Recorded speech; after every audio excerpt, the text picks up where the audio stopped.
കാരണം എന്താണ്, രണ്ടുപേരും വർക്കിംഗ് പ്രൊഫഷണൽ ആവുന്ന സമയത്ത് നിങ്ങൾ ഫെമിനിസ്റ്റ് അല്ല എങ്കിൽ കൂടെ നിങ്ങളുടെ വീട്ടു ജോലികൾ നിങ്ങൾ തുല്യമായിട്ട് ചെയ്യേണ്ടി വരും. അല്ല, ഞാൻ ഫെമിനിസ്റ്റ് അല്ല, പെണ്ണാണ് വീട്ടിലെ പണികൾ ചെയ്യേണ്ടത് എന്ന് പണിയും കഴിഞ്ഞിട്ട് വരുന്ന ഭാര്യയോട് പറഞ്ഞു കഴിഞ്ഞാൽ അവൾ തിരിച്ച് രണ്ട് ഡയലോഗ് പറയും. അവൾ ഫെമിനിസ്റ്റ് ആശയങ്ങൾ മുന്നോട്ടേക്ക് വെക്കുന്ന ആളല്ലെങ്കിലും ഈ ഒരു കാലഘട്ടത്തിന്റെ സ്വാതന്ത്ര്യ ബോധം അനുഭവിക്കുന്നുണ്ട്. സ്ത്രീകൾ ശരിക്കും പൂച്ചകളെ പോലെ, പുരുഷന്മാർ പട്ടികളെ പോലെയാണ്. ഞാനൊരു ഈ ടോക്കിൽ പറഞ്ഞിട്ട് കേട്ടത്. എന്തുകൊണ്ടാണെന്നറിയോ? ഈ സ്ത്രീകളെ പൂച്ചകളോടാണ് ഞാൻ എപ്പോഴും ഉപമിക്കാം. എന്തുകൊണ്ടായിരിക്കും? പൂച്ചയുടെ പ്രത്യേകത എന്താ? പൂച്ചപ്പ് തൊട്ടപ്പുറത്ത് വന്നിട്ട് നമ്മൾ തഴുകി തലോടി കഴിഞ്ഞാൽ അത് എന്റെ അടുത്തിരുത്തും. കുറച്ച് റോഹന്റെ അടുത്ത് പോയി റോഹൻ ഒരു പാത്രത്തിൽ കുറച്ച് പാല് വെച്ച് കൊടുത്തു കഴിഞ്ഞാൽ പൂച്ച അങ്ങോട്ട് വരും. സ്ത്രീക്ക് അങ്ങനെ പ്രത്യേകിച്ച് കൺസിസ്റ്റൻസി ഒന്നും. ആരാണോ തഴുകണേ അവരുടെ അടുത്തേക്ക് സ്ത്രീ. ശരിക്കും സ്ത്രീകളെക്കാളും പാവങ്ങൾ പുരുഷന്മാരാന്ന് എനിക്ക് പലപ്പോഴും തോന്നാറുണ്ട്. ഡെഫിനറ്റ്ലി നല്ല ആൾക്കാരാ അവര്. ആ സത്യം അല്ലേ? അത് കറക്റ്റ് ആണ്. അപ്പൊ ഫെമിനിസത്തെ കുറിച്ച് എന്ത് പറയും? ആ ഫെമിനിസം എന്ന് പറഞ്ഞ ടോപ്പിക്കിനോട് എനിക്ക് താല്പര്യമില്ല. എന്താണ് അവര് പറയുന്നതിന് എന്താണ് അർത്ഥം? അല്ല, ഫെമിനിസ്റ്റുകൾ എന്താ ആക്ച്വലി പറയുന്നത്? അതാണ് എനിക്ക് മനസ്സിലാവാത്തത്. അല്ലേ? എനിക്ക് ഇന്നും മനസ്സിലാവാത്തൊരു കാര്യമാണ്. ഫെമിനിസ്റ്റുകൾ എപ്പോഴും പുരുഷന്റെ സ്ത്രീയുടെ സമത്വത്തിന് വേണ്ടി വാദിക്കുന്ന ടീമല്ലേ ഈ ഫെമിനിസ്റ്റുകൾ? ഇതിൽ ഇക്വാലിറ്റി എന്ന് ഉദ്ദേശിക്കുന്നത് എങ്ങനെ ഈക്വൽ ആവണേ? പുരുഷന് സ്ത്രീ എങ്ങനെ ഈക്വൽ ആവുന്നത്? ഒരിക്കലാവില്ല. ഞാൻ ആ ഭാഗത്ത് നിൽക്കുന്ന ഒരു വ്യക്തിയാണ്. ഒരു സ്ത്രീയുടെ ഒരു കാലിബർ അല്ല ഒരു പുരുഷന്റെ കാലിബർ. രണ്ടും രണ്ടല്ലേ? ആനീസ് കിച്ചൺ എന്ന് പറയുന്ന പരിപാടി എനിക്ക് പേഴ്സണലി ഇത്തരത്തിലുള്ള റീലുകളിൽ കൂടെയും ആളുകളുടെ റിയാക്ഷനുകളിൽ കൂടെയൊക്കെ വളരെയധികം ഇഷ്ടപ്പെട്ട ഒരു പരിപാടിയാണ്. അതിൽ ആനി ബ്രൂട്ടലി ഓണസ്റ്റ് ആണ്. ആനി വലിയൊരു പോഡ്കാസ്റ്റ് സ്റ്റുഡിയോ ഒന്നും ഡിമാൻഡ് ചെയ്യുന്നില്ല. അല്ലെങ്കിൽ ആനി ഒരു ചാനലിലെ വലിയൊരു ഫ്ലോറിൽ മറ്റേ ജോൺ ബ്രിട്ടാസിനെ പോലെയോ ജോണി ലൂക്കോസിനെ പോലെയോ ഇരുന്നിട്ടുള്ള ചർച്ചകളും ആഗ്രഹിക്കുന്നില്ല. ആനിയായിട്ടിരുന്ന് അടുക്കളയിലിരുന്ന് കാര്യങ്ങൾ അവതരിപ്പിക്കാനായിട്ടാണ് ആഗ്രഹിക്കുന്നത്. പുള്ളിക്കാരി എന്താണ് എന്നുള്ളത് തുറന്നു പറഞ്ഞിട്ടുള്ള ഓണസ്റ്റ് ആയിട്ടുള്ള ഒരു പരിപാടിയാണ്. അടുക്കളയിൽ നിന്ന് ഇറങ്ങാൻ ആനിക്ക് ഇഷ്ടമില്ല. ഇനിയിപ്പോൾ ആരോടെങ്കിലും സംസാരിക്കണം, വിവരങ്ങൾ പുറത്ത് ആളുകളുമായിട്ട് പങ്കുവയ്ക്കണം, അറിവ് നേടണം എന്നുണ്ടെങ്കിലും അടുക്കളയിലേക്ക് വരണം. എന്താണെങ്കിലും ആനി ബ്രൂട്ടലി ഓണസ്റ്റ് ആണ്. എനിക്കിഷ്ടമാണ് ആനിയുടെ പരിപാടികളൊക്കെ. എനിക്കിഷ്ടമാണ്. സെലക്ഷൻ ഓഫ് ഡിസ്കഷൻസ് വളരെയധികം ഇഷ്ടമാണ്. അപ്പോൾ ആനി ഈ തവണ കൊണ്ടുവന്നത് നിഷ റാഫേലിനെയാണ്. പുള്ളിക്കാരി എനിക്ക് വലിയ പരിചയമൊന്നും ഉണ്ടായിരുന്നില്ല. ഇടയ്ക്കിങ്ങനെ ഒന്ന് രണ്ട് റീലുകളിൽ കൂടെ കാണും. ആരാണ് എന്ന് അറിയാൻ വേണ്ടിയുള്ള ആഗ്രഹം തോന്നാത്തത് കൊണ്ട് നമ്മൾ അതിനെക്കുറിച്ചിട്ട് മനസ്സിലാക്കിയില്ല. എന്തൊക്കെയാണെങ്കിലും കുട്ടികളെ പഠിപ്പിക്കുന്ന ഒരു ടീച്ചറാണ് എന്നുള്ളത് മനസ്സിലായി. രസമാണ്. ഇപ്പോൾ എന്നെ പോലെയും അവരെ പോലെയും അല്ലെങ്കിൽ നിങ്ങളെ പോലെയും സോഷ്യൽ മീഡിയയിൽ പല ആളുകളൊക്കെ ഉണ്ടാവും. അപ്പോൾ അവരോരോന്നൊക്കെ അങ്ങോട്ടും ഇങ്ങോട്ടുമൊക്കെ പറയും. ചില ആളുകൾ വിവരക്കേടുകൾ പറയും. ചില ആളുകൾക്ക് ചില ഏരിയകളിൽ ചെറിയ വിവരമൊക്കെ ഉള്ളതുകൊണ്ട് അവർ ആ ഒരു വിവരക്കേടുകളെ റിയാക്ട് ചെയ്തിട്ട് ഇതുപോലെ വീഡിയോ ഒക്കെ അപ്ലോഡ് ചെയ്തുകൊണ്ടിരിക്കും. ഇനി ഞാൻ എന്തെങ്കിലുമൊക്കെ വിവരക്കേടുകൾ പറയുകയാണെന്നുണ്ടെങ്കിൽ വിവരമുള്ള ആളുകൾ മറ്റു ചില ആളുകൾ അതെടുത്തിട്ട് റിയാക്ട് ചെയ്യും.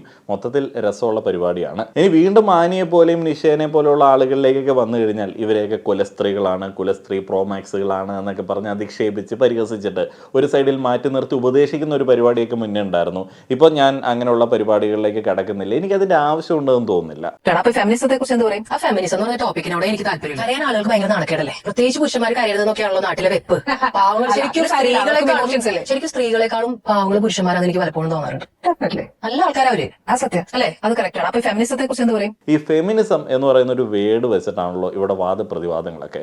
എന്താണ് ഫെമിനിസം? ഇങ്ങനെ കഴിഞ്ഞ കുറേ കാലങ്ങളായിട്ട് ഓരോ ആളുകൾ വന്നിട്ട് ഓരോ ഡെഫിനിഷൻസ് ഇതിനങ്ങോട്ട് കൊടുത്തു പോകും. ഇത് വലിയ പരിപാടിയുള്ള സംഗതിയൊന്നുമല്ല. ഇപ്പം നിങ്ങളൊരു ഫെമിനിസ്റ്റ് ആണോ എന്ന് ചോദിച്ചു കഴിഞ്ഞാൽ നിങ്ങളൊരു ഫെമിനിസ്റ്റ് ആണെന്ന് പറഞ്ഞാലും നാണക്കേടൊന്നും വിചാരിക്കേണ്ട ആവശ്യമൊന്നുമില്ല. നമ്മളൊരു ഫെമിനിസ്റ്റ് ആണ്. കാരണം 2025 നിങ്ങൾക്കൊരു ഫെമിനിസ്റ്റ് ആയിട്ട് മാത്രമേ സമൂഹത്തിൽ ഇടപെട്ട് ജീവിക്കാനായിട്ട് പറ്റത്തുള്ളൂ. ഇപ്പം ഞാനിങ്ങനെയൊക്കെ പറയുമ്പോഴത്തേക്ക് ചില ആളുകൾ, ഇപ്പം എന്നെ അത്രയധികം ഇഷ്ടമുള്ള വിശ്വാസമുള്ള ചില ആളുകൾ വിചാരിക്കും ഞാൻ ജനിച്ചപ്പോഴേ ഫെമിനിസ്റ്റാണ്, അല്ലെങ്കിൽ ഇത്തരത്തിലൊക്കെ കാര്യങ്ങൾ ഇക്വാലിറ്റിയുടെ പെർസ്പെക്റ്റീവിൽ നോക്കിക്കാണുന്ന ആളുകളാണ് എന്നുള്ളത്. അല്ല എന്ന് ഞാനിപ്പോൾ അറിഞ്ഞുകൊണ്ട് തന്നെ എടുത്ത് പറയുകയാണ്. കാരണം എക്സ്പോസ്ഡ് ആക്കുന്ന ആൾക്കാരൊക്കെ കറങ്ങി നടപ്പുണ്ട്. അവർ ഇൻസ്റ്റഗ്രാമിൽ വീഡിയോ ഇടും, ഇദ്ദേഹം JB. ഇയാൾ ആക്ച്വലി ഒരു ഫെമിനിസ്റ്റ് ഒന്നുമല്ല. ഇയാളുടെ പെങ്ങൾ പറയുന്നത് കേൾക്കൂ, ഇയാളുടെ ഭാര്യ ഇയാളെ കുറിച്ച് പറയുന്നത് കേൾക്കൂ.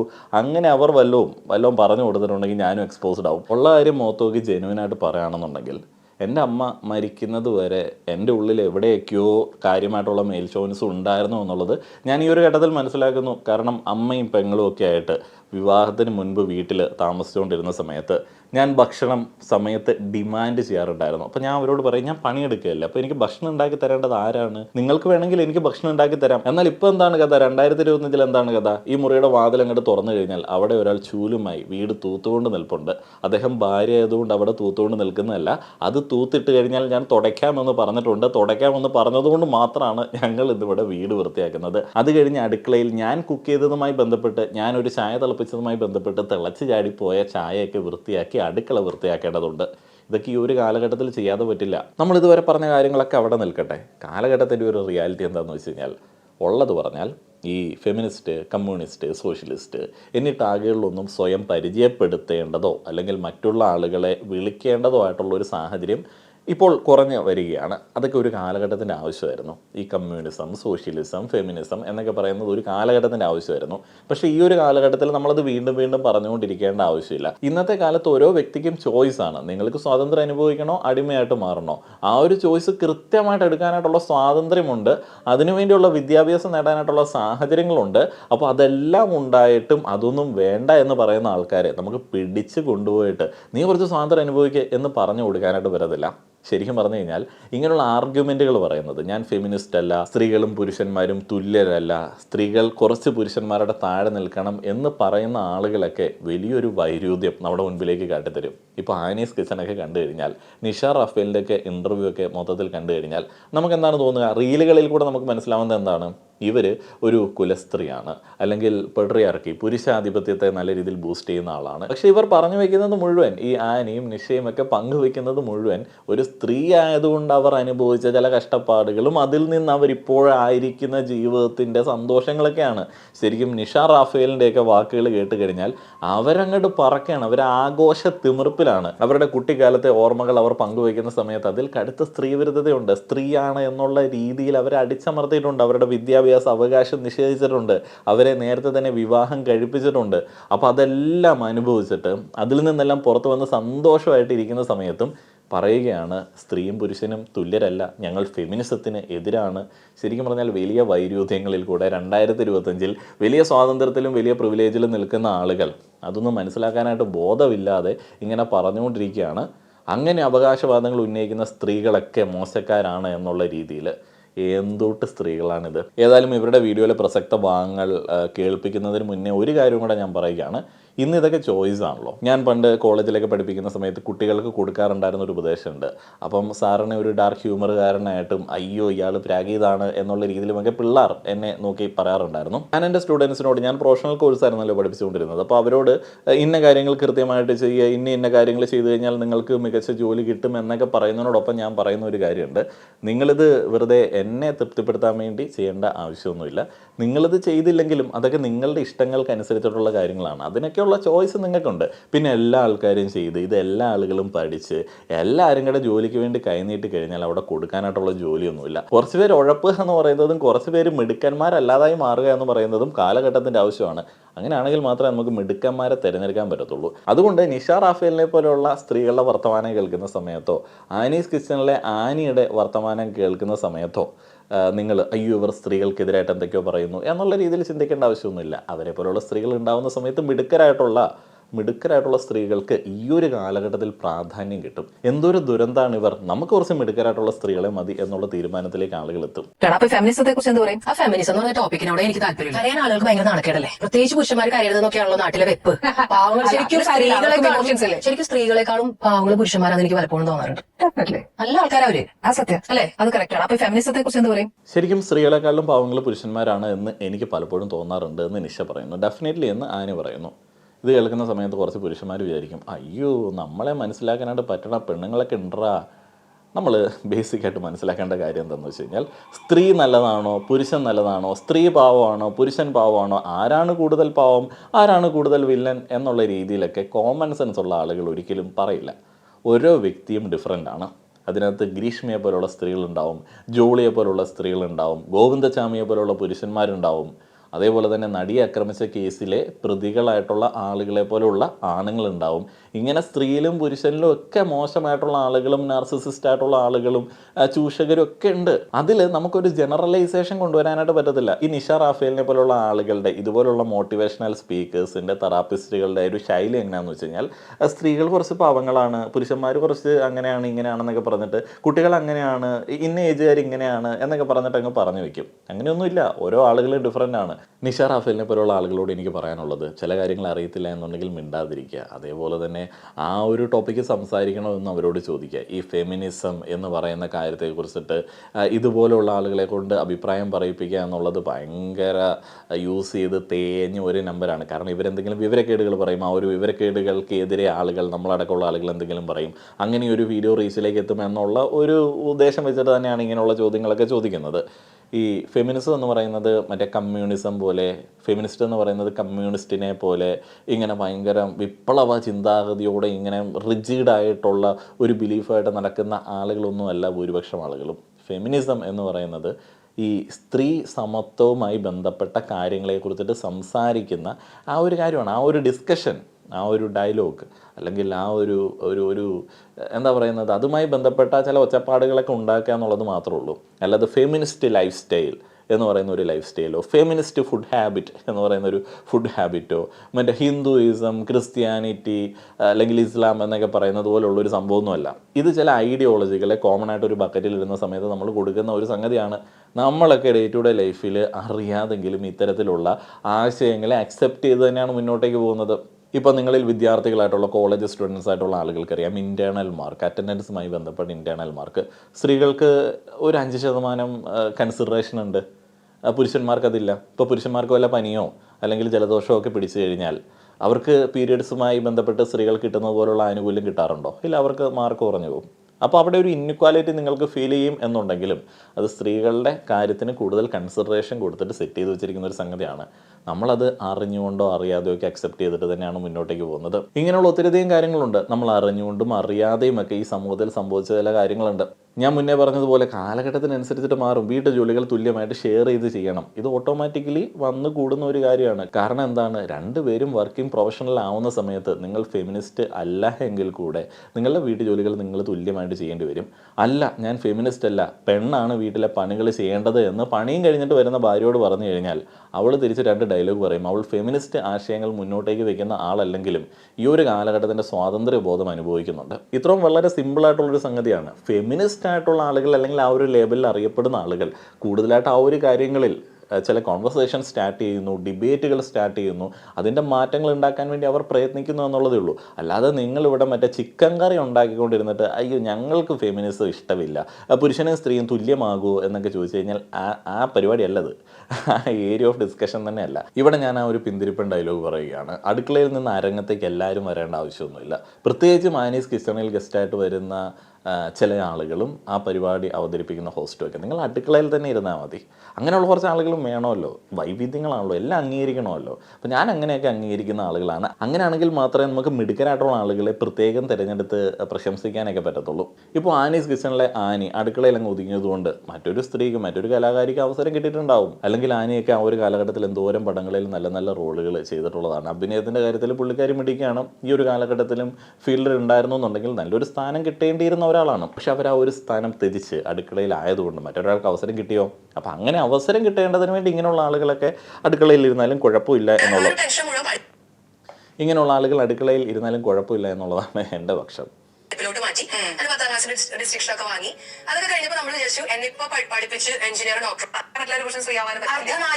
പക്ഷെ എനിക്ക് ഇവിടെ എന്റെ ടോപ്പിക്ക് തീരുന്നില്ല. ചിക്കൻ റോസ്റ്റ് പറഞ്ഞ സ്ഥിതിക്ക് ഞാൻ എന്തായാലും ഇഷ്ടമല്ല. 3rd ഗ്രൂപ്പ് അല്ലല്ലോ, നമ്മൾ എഞ്ചിനീയർ ആവാൻ ഫസ്റ്റ് ഗ്രൂപ്പ് കിട്ടാനാണ് പഠിച്ച് മാർക്ക് വാങ്ങിയത്. ഞാൻ സെന്റ് മേരീസിൽ പപ്പ പേരൊക്കെ വെട്ടി 3rd ഗ്രൂപ്പിലേക്ക് ആക്കി. 18 വയസ്സാകുമ്പോൾ കെട്ടിച്ചുവിടാന്ന് പറഞ്ഞു. അപ്പൊ പിന്നെ എന്റെ ദേഷ്യം ആയിരിക്കും.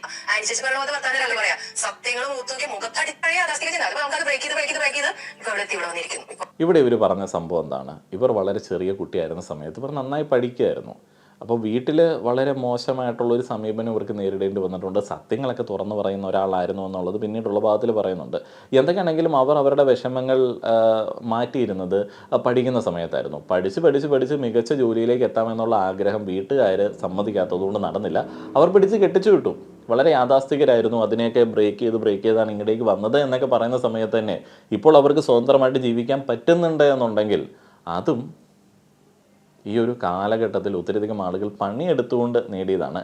അല്ലാതെ പുരുഷന്മാരെല്ലാം കൂടെ വട്ടം കൂടി ഇരുന്ന സമയത്ത് നമുക്കെന്നെങ്കിൽ സ്ത്രീകൾക്ക് കുറച്ച് സ്വാതന്ത്ര്യം കൊടുത്തേക്കാം എന്ന് തീരുമാനിച്ച് നേടിയെടുത്ത സംഭവമൊന്നുമല്ല. അത് സ്ത്രീകളുടെ വലിയൊരു എഫേർട്ടിൽ, സ്ത്രീകളുടെ വലിയ പ്രാതിനിധ്യത്തോടെ നടത്തിയ കുറേയധികം സമരങ്ങളുടെ, ജീവിത സമരങ്ങളടക്കമുള്ള സമരങ്ങളുടെ ഭാഗമായിട്ട് നേടിയെടുത്തതാണ്. അപ്പോൾ അതിൻ്റെയൊക്കെ ബെനിഫിറ്റുകളൊക്കെ അങ്ങ് അനുഭവിച്ചിട്ട് മണിയാശാൻ പറയുന്നത് പോലെ നന്ദിയില്ലാതെ ഇങ്ങനെ ഒന്നും പറയേണ്ട ആവശ്യമുണ്ട് എന്നെനിക്ക് തോന്നുന്നില്ല. അതൊക്കെ ഭയങ്കര ബോറാണ്. വെറും മന്ദിപ്പുകളായിട്ടുള്ള മൊയന്തുകളായിട്ടുള്ള സ്ത്രീകളാണ് ഇത്തരത്തിലുള്ള ഡയലോഗുകൾ വന്നടിക്കുന്ന ആളുകൾ. അല്ലെങ്കിൽ ഒന്ന് എക്സിസ്റ്റൻസ് അല്ലെങ്കിൽ നിലവിലത്തെ സർവൈവൽ, അതിൻ്റെ ചുറ്റുപാട്, അതിലേക്ക് എത്തിയ കാര്യങ്ങൾ പോലും അറിയാത്ത, അത്ര ബോധമില്ലാത്ത സ്ത്രീകളുണ്ടോ?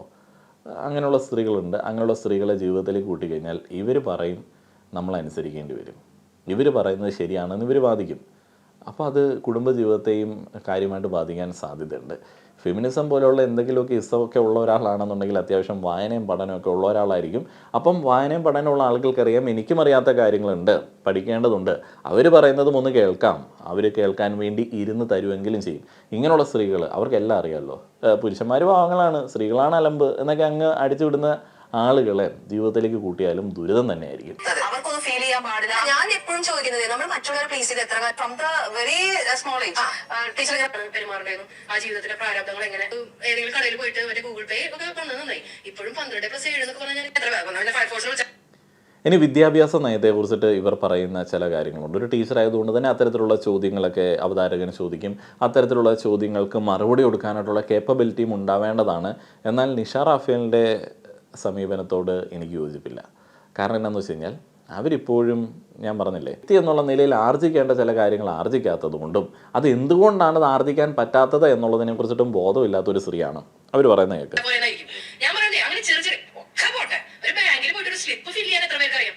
ഡിഗ്രി കഴിഞ്ഞതൊക്കെ നമ്മൾ പറയുന്നുണ്ടെങ്കിലും ബേസിക് ആയിട്ടുള്ള കാര്യങ്ങളൊന്നും പഠിപ്പിക്കുന്നില്ല. ചുറ്റുപാട് എന്തെങ്കിലും ഉണ്ടായി കഴിഞ്ഞാൽ എന്ത് ചെയ്യണം എന്നുള്ളത് പോലും അറിയാതെ പകച്ചു നിൽക്കുന്ന പിള്ളേർ തന്നെയാണ് ഇന്ന് ഞാനും നമ്മളും എല്ലാവരും. നമ്മളതൊന്നും പഠിപ്പിച്ചിട്ടില്ല. എപ്പോഴും നമ്മൾ പറയുന്ന ഒരു ഉദാഹരണം പെട്ടെന്ന് കേൾക്കുന്ന സമയത്ത് വാവ്, ടീച്ചർ പറഞ്ഞത് വലിയ നല്ലൊരു കാര്യമാണ്. പ്രാക്ടിക്കൽ ലൈഫ് ലെസൺസ് കുട്ടികൾക്ക് പറഞ്ഞു കൊടുക്കണം.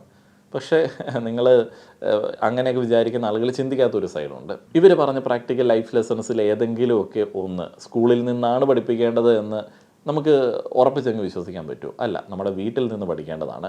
കടയിൽ പോവേണ്ടതും സാധനങ്ങൾ വാങ്ങാൻ കൂടെ കൂട്ടേണ്ടതും ബാങ്കിൽ കൊണ്ടുപോകേണ്ടതും സ്ലിപ്പ് ഫില്ല് ചെയ്യാൻ അവർക്ക് കൊടുക്കേണ്ടതും അത് കാണിച്ചു കൊടുക്കേണ്ടതും ഒക്കെ വീട്ടിൽ നിന്നാണ്. ഇവരൊരു സ്ത്രീ ആയതുകൊണ്ട് ചിലപ്പോൾ കടയിൽ കൊണ്ടുപോയിട്ടുണ്ടാവില്ല, അല്ലെങ്കിൽ ബാക്കിയുള്ള ആളുകൾ വീട്ടിലേക്ക് സാധനങ്ങൾ കാലങ്ങളായിട്ട് വാങ്ങി എത്തിച്ചുകൊണ്ടിരുന്നിട്ടുണ്ടാവാം. അങ്ങനെയുള്ള കുറേയധികം കാര്യങ്ങളിൽ ഭാഗമാകാൻ പറ്റാത്തതുകൊണ്ടും ഭാഗവാക്കാക്കാത്തതുകൊണ്ടും ഉണ്ടായ ചില പരാജയങ്ങളാണ് സ്കൂളിൽ നിന്ന് അവർ ഡിമാൻഡ് ചെയ്യുന്നത്. അല്ല, ഇപ്പം എന്നെ സ്കൂളിൽ നിന്ന് ബാങ്കിലെ സ്ലിപ്പ് ഫില്ല് ചെയ്യാനായിട്ട് പഠിപ്പിച്ചിട്ടില്ല, എന്നെ സ്കൂളിൽ നിന്നിട്ട് ഈ മനക്കണക്ക് കൂട്ടാൻ പഠിപ്പിച്ചിട്ടില്ല. അതെല്ലാം ഞാൻ വീട്ടിൽ നിന്ന് പഠിച്ചതാണ്. എൻ്റെ വീട്ടിൽ എൻ്റെ അച്ഛനും അമ്മയൊക്കെ എന്നെ ഓരോ കാര്യങ്ങളിൽ കൂട്ടിയതുകൊണ്ട് ഞാൻ പഠിച്ചതാണ്. എൻ്റെ പെങ്ങൾക്കും അത്തരത്തിലുള്ള സ്കില്ലുകളുണ്ട്. കാരണം അവളും എന്നെ പോലെ തന്നെയുള്ള കാര്യങ്ങളൊക്കെ വീട്ടിൽ ഭാഗവാക്കായിരുന്നു. ഇവിടെ മറ്റേ ആ ഒരു സ്ത്രീ സമത്വവുമായി ബന്ധപ്പെട്ട ഇവർക്ക് വേണ്ട എന്നൊക്കെ പറയുന്ന കാര്യത്തെക്കുറിച്ചിട്ട് ചിന്തിക്കണം. ഇപ്പോഴും എനിക്ക് തോന്നുന്നില്ല എല്ലാ വീടുകളിലും സ്ത്രീകൾക്ക് ഈ കടയിലെ സാധനം വാങ്ങുന്ന പരിപാടിയിൽ ഒരു റോളുണ്ട് എന്നുള്ളത്. പലർക്കും അതില്ല. വീട്ടു സാധനങ്ങൾ വാങ്ങാൻ ഞാൻ പോകണോ കടയിൽ എന്ന് ചോദിക്കുന്ന പെൺകുട്ടികളൊക്കെ ഉണ്ടായിരിക്കും. കാരണം അവരുടെ അച്ഛനായിരിക്കും വാങ്ങിക്കൊണ്ട് വന്നിട്ടുണ്ടാവുക, ഏട്ടനായിരിക്കും വാങ്ങിക്കൊണ്ട് വന്നിട്ടുണ്ടാവുക, ഭർത്താവായിരിക്കണം അതിനെ വാങ്ങിക്കൊണ്ട് വരേണ്ടത് എന്നൊക്കെ ചിന്തിക്കുന്ന ആളുകളുണ്ട്. അതെന്തുകൊണ്ടാണ്? നേരത്തെ തൊട്ട് കൂടെ കൂട്ടാത്തതുകൊണ്ടാണ്. വളരെ സിമ്പിളായിട്ടുള്ള സംഗതിയാണ്. തുല്യത ഇല്ലാത്തതുകൊണ്ടാണ്. ഒരാൾ എന്നും കടയിൽ പോകാനായിട്ടുണ്ടായിരുന്നു, ഇനി ഒരാൾ എന്നും കടയിൽ പോകാനായിട്ട് വേണ്ടതുണ്ട്. അങ്ങനെയുള്ള കുഞ്ഞു കുഞ്ഞു സംഭവങ്ങൾ മാറ്റം വരുന്നത് അവിടെയാണ്. എവിടെ ശരിക്കും നോർമലൈസ് ചെയ്ത് എനിക്ക് അതിൽ കുറച്ചുകൂടി വിവാദപരമായിട്ടുള്ള സ്റ്റേറ്റ്മെന്റ് തന്നെ ഞാൻ ഈ അവിഹിതമാവാം, പക്ഷെ അത് നോർമലൈസ് ചെയ്യണം. അതായത് ഇപ്പൊ ഒരാളുടെ ഇഷ്ടം തോന്നിയാൽ ആ ഇഷ്ടമുണ്ട്, ആ ഇഷ്ടം അവിടെ ഇത്ര കിട്ടുന്നില്ല, അവനോ അവളോ നന്നാവില്ലെങ്കിൽ പിന്നെ അവിടെ വെറുതെ വിശേഷമല്ലോ. എനിക്ക് പോയി ആരെങ്കിലും എന്നെ തല്ലിക്കൊല്ലോ. അല്ലെങ്കിൽ വിവാഹ അവിഹിതം എന്നൊക്കെ പറയുന്ന ഒരു വേർഡ് ഈ ഒരു കാലഘട്ടത്തിൽ യൂസ് ചെയ്യാൻ പറ്റുന്ന ഒരു വേർഡല്ല. അവിഹിതം, വിഹിതം, നമുക്ക് അർഹതയില്ലാത്തൊരു വിഹിതം എന്നൊക്കെ പറഞ്ഞിട്ട് നമ്മൾ ഇതിനൊരു വിഹിതം പറ്റുന്ന രീതിയിലേക്ക് നമ്മൾ ഈ ഒരു കാലഘട്ടത്തിൽ അത് പറയരുത്. എക്സ്ട്രാ മാരിറ്റൽ അഫെയർ എന്ന് വേണമെങ്കിൽ പറയാം. വിവാഹിതരായിട്ടുള്ള ആളുകൾക്ക് മറ്റുള്ള ആളുകളുമായിട്ട് ബന്ധമുണ്ടെങ്കിൽ നമ്മൾ അങ്ങനെയാണ് പറയുന്നത്. അപ്പോൾ അതിനെ നോർമലൈസ് ചെയ്യുന്ന ഒരു സ്റ്റേറ്റ്മെൻറ്റ് ഇവരുടെ ഭാഗത്ത് നിന്ന് വരികയുണ്ടായി. അപ്പോൾ അവരതിനെക്കുറിച്ചിട്ടാണ് പറയുന്നത്, അങ്ങനെ ഒരു സാഹചര്യം ഉണ്ടായിക്കഴിഞ്ഞാൽ ഭർത്താവ് അങ്ങനെയാണെങ്കിൽ അങ്ങനെയുള്ളൊരു കടുത്ത ബുദ്ധിമുട്ടാണ് എന്നുണ്ടെങ്കിൽ എന്നുള്ള രീതിയിലാണ്. അപ്പോൾ അവിടെയും ഈ ഫെമിനിസത്തിന് വലിയ പ്രാധാന്യമുണ്ട്. ഇപ്പോൾ നിങ്ങൾക്ക് സ്വാതന്ത്ര്യമുണ്ട് ഒരു കാര്യം തുറന്ന് പറയാൻ എന്നുണ്ടെങ്കിൽ നിങ്ങൾക്കത് പറഞ്ഞിട്ട് നിങ്ങൾക്ക് അവസാനിപ്പിച്ചിട്ട് പോകാം. പക്ഷെ നിങ്ങൾക്ക് പറയാൻ സ്വാതന്ത്ര്യം ഇല്ല എന്നുണ്ടെങ്കിൽ, സ്ത്രീക്ക് സ്വാതന്ത്ര്യം ഇല്ല എന്നുണ്ടെങ്കിൽ അവർക്ക് ഒളിച്ച് കളിക്കേണ്ടി വരും, ഒളിച്ചോടി പോകേണ്ടി വരും. അപ്പോഴാണ് കുറേയധികം ആളുകൾക്ക്, ആണുങ്ങൾക്ക് അങ്ങോട്ട് വേദനിക്കുന്നത്. ഇപ്പോൾ പറയാനുള്ള സ്വാതന്ത്ര്യം കൊടുക്കണം.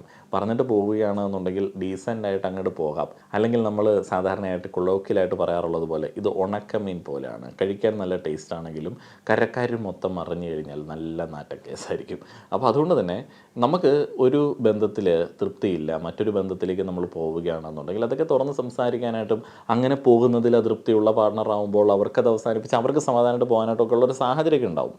ഈ കഷ്ടപ്പാട് വരുന്ന സമയത്ത് എന്ത് ചെയ്യാം, വേറെ വഴിയില്ലല്ലോ, അതുകൊണ്ട് ഞാൻ മറ്റേ സുനിയണ്ണം വിളിച്ചപ്പോൾ ആ കൂടെ പോയി എന്ന് പറയുന്ന രീതിയിലേക്കുള്ള വളരെ ലോക്കലായിട്ടുള്ള ചിന്തയിലേക്ക് പോവാതിരിക്കുക.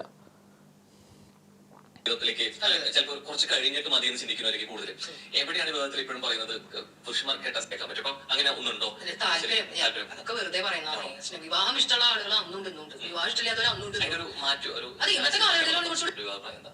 വിവാഹപ്രായം റൈറ്റ് പേഴ്സണെ കണ്ടെത്തുമ്പോൾ അതിന് പ്രായമൊന്നുമില്ല. ഇപ്പോൾ അവർ വെയിറ്റ് ചെയ്യിപ്പിക്കുക. തിരികെ വീട്ടിൽ പോയി കഴിഞ്ഞാൽ അവിടെ ഈ ഇൻ്റർവ്യൂ ഒന്നും മുഴുവനായിട്ടൊന്നും നമുക്ക് കേൾക്കാൻ പറ്റില്ല. ഞാൻ മൊത്തത്തിൽ ഒന്നും കേട്ടൊന്നുമില്ല, വെറുതെ ഓടിച്ച് നോക്കി. നിങ്ങളിൽ പല ആളുകളും കാര്യമായിട്ട് റിക്വസ്റ്റ് ചെയ്തുകൊണ്ട് ഓടിച്ച് നോക്കി അവർ പറഞ്ഞ ചില കാര്യങ്ങൾ കട്ട് ചെയ്ത് വെച്ചാണ്. കാരണം അത്ര വേസ്റ്റ് ഓഫ് ടൈമാണ്, കാരണം അത്ര ലൂസ് ടോക്കാണ്. അതേപോലെ തന്നെ ഒട്ടും കാമ്പില്ലാത്ത കുറേയധികം വിഡ്ഢിത്തരങ്ങളാണ് ആ പുള്ളിക്കാരി പറയുന്നത്. പക്ഷേ പുള്ളിക്കാരിയെ ഞാൻ അധിക്ഷേപിച്ച് പരിഹസിച്ച് സ്ഥിരം രീതിയിൽ വിടാത്ത എന്താണെന്ന് വെച്ച് കഴിഞ്ഞാൽ, പുള്ളിക്കാരി തിരിച്ചറിയാത്ത ഒരു കാര്യമുണ്ട്. പുള്ളിക്കാരിയും ഒത്തിരിയധികം പടവെട്ടി മുന്നോട്ടേക്ക് വന്നതാണ്. ഒരു സ്ത്രീ എന്നുള്ള രീതിയിൽ കുറേയധികം കഷ്ടപ്പാട് അനുഭവിച്ച് മുന്നോട്ടേക്ക് വന്നതാണ്.